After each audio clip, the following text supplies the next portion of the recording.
Jika Anda ditanya, apa buktinya Allah satu-satunya Tuhan dan tidak ada yang lain yang dibenarkan sebagai Tuhan? Perhatikan, satu yang luar biasa yang membuktikan Allah sebagai Tuhan dan tidak kita bisa akui yang lain sebagai Tuhan, salah satunya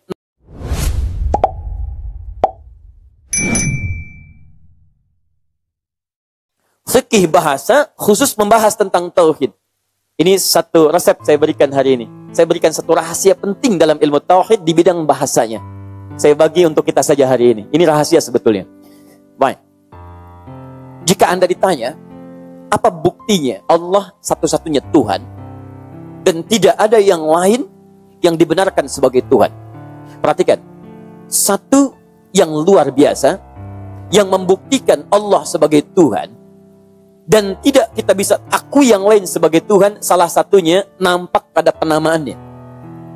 Allah memiliki nama khusus yang dengan nama ini akan menunjuk langsung kepada Allah Zat yang mencipta dan layak disembah, yang tidak serupa dengan nama-nama lainnya.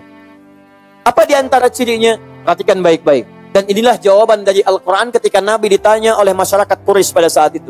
Mereka berkata, "Ya Muhammad, siapa nama Tuhanmu yang benar? Kamu kok mengatakan Rob, Rob, Rob?" Jadi ketika menerangkan Tuhan, Nabi mengatakan, "Qul a'udzu birabbil falaq, Rabb. Qul a'udzu birabbin nas, Rabb." Kata mereka, kalau cuma Rabb, kami juga punya Rabb.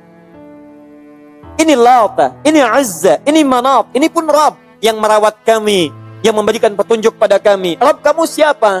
Maka diberikanlah nama khusus yang dengan nama ini tidak akan dimiliki oleh nama-nama yang lainnya. Qul, Quran surah ke-112. Qul, katakan Muhammad, huwa, yang dimaksud dengan Rabb yang mereka tanya itu Allah. Allah. Allah.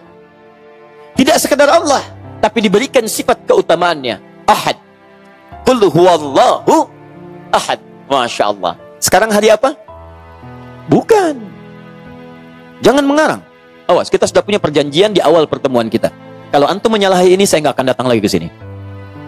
Nah, sekarang hari apa? Bukan, Bu. Bukan, jangan mengarang. Kalau tidak tahu, katakan apa? Sekarang hari apa? Oh, tidak ada, wallahu a'lam. Nggak ada hari wallahu a'lam. Masya Allah. Silahkan tanya.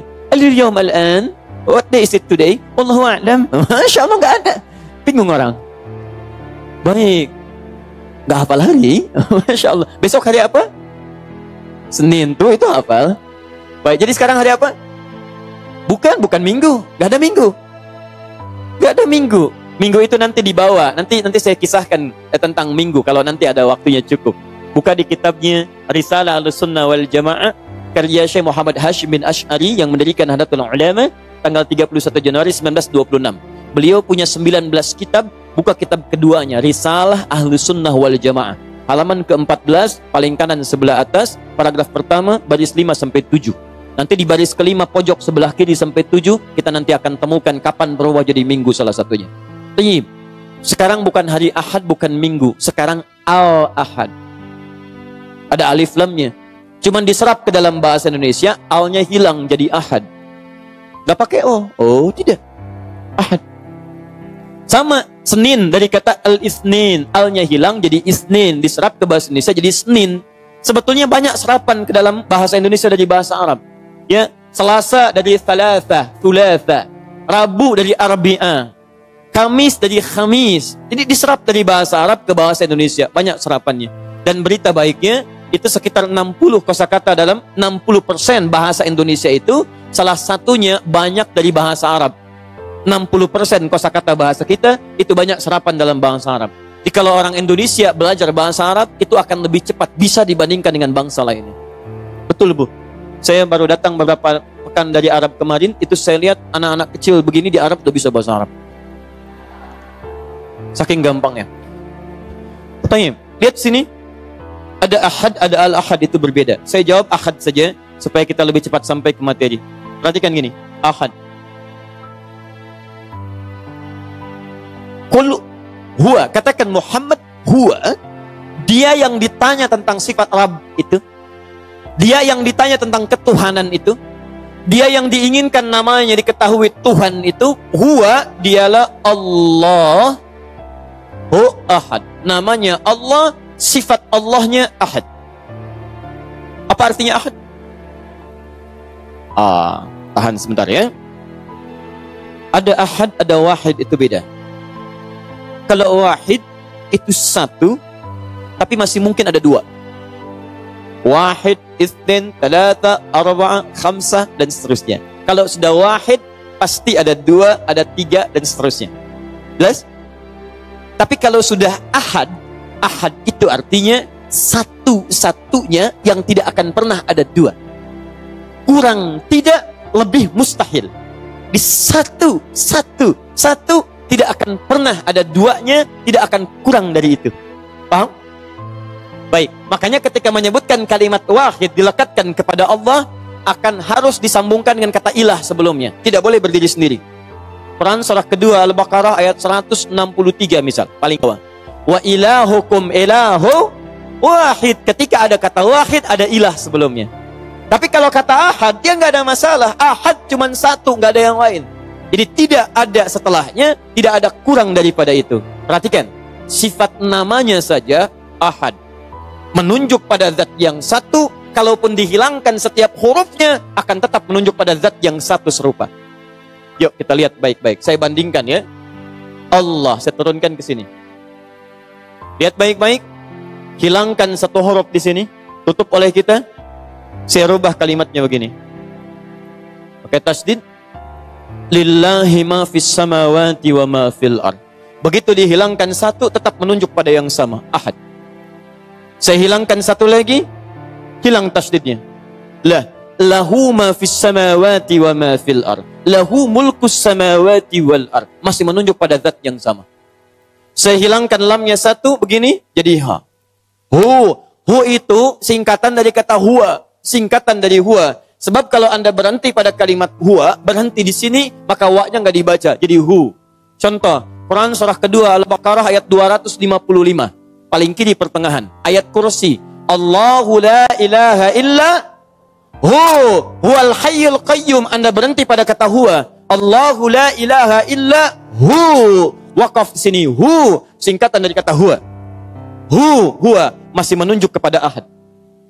Kalau Anda bertanya, siapa huwa ini? Dari mana taunya ke Allah? Balikan ke surah Al-Ikhlas. Kul huwa Allah. Katakan huwa, yang dimaksud dengan huwa ini Allah. Kembali ke sini. Saya hilangkan langsung hu-nya, habis semua. Hilang. Sesuatu yang hilang, tidak terlihat, tidak nampak, disebut dengan ghaib. Quran surah kedua Al-Baqarah ayat ketiga. Alladzina yu'minuna bil ghaib. Masih kembali kepada Allah. Anda tidak percaya? Tuliskan nama Tuhan yang lain, hilangkan setiap hurufnya. Apakah masih menunjuk pada nama yang sama? Mustahil. Tidak percaya, silahkan cek. Siapa yang dipertuhankan misalnya? Misal, kita ambil misalnya, jangan ada yang sekarang ya, supaya nanti keluar dari sini saya tetap aman. Ya, misal, Samiri misalkan, pernah mengaku Tuhan. Ada juga. Ganti, Fir'aun, ayo. Ya, Fir'aun pernah mengaku Tuhan ya. Masih ingat ayatnya? Ana rabbukumul a'la. Saya Tuhan kalian yang paling hebat. Bahkan saking pengen mengaku hebatnya, dia bilang sama sekretarisnya, Haman namanya. Haman, tolong bangunkan untukku sarha. Satu menara yang tinggi. Saya akan meropong Tuhannya Musa. Masya Allah. Dia pikir sesama Tuhan bisa saling komunikasi.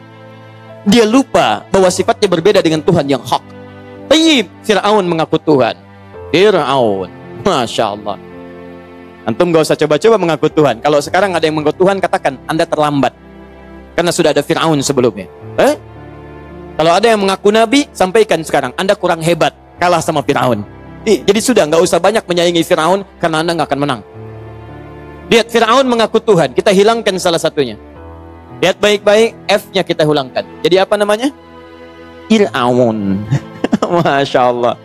Menunjuk pada nama yang sama? Tidak. Saya hilangkan satunya. Baca. Raud. Saya hilangkan lagi nama yang satunya. Aun. Saya hilangkan A-nya. Jadi apa? Un. Saya hilangkan Un-nya. Jadi apa? N. Saya hilangkan N-nya. Jadi apa? Jadi mumi. Habis. Makanya diabadikan oleh Allah. Jasadnya sampai sekarang ingin menunjukkan bahwa ini yang mengaku Tuhan tidak bisa menyelamatkan dirinya sendiri. Hilang setiap hurufnya, tidak ada nilai ketuhanannya. Silahkan Anda keluarkan sekarang yang dianggap Tuhan, yang dipertuhankan, berikan rumus ini. Anda tidak akan pernah temukan Khalik yang sesungguhnya, zat yang sesungguhnya, kecuali ini. Dari namanya saja sudah menunjuk pada Tuhan yang hak. Dan dia mengatakan, Inni Khalik. Kalau ada yang mengaku Tuhan, maka sayalah Tuhan yang benar. Khalikun basyara. Saya yang menciptakan manusia. Jadi kalau ditanya siapa yang mencipta manusia? Allah. Jelas sampai sini?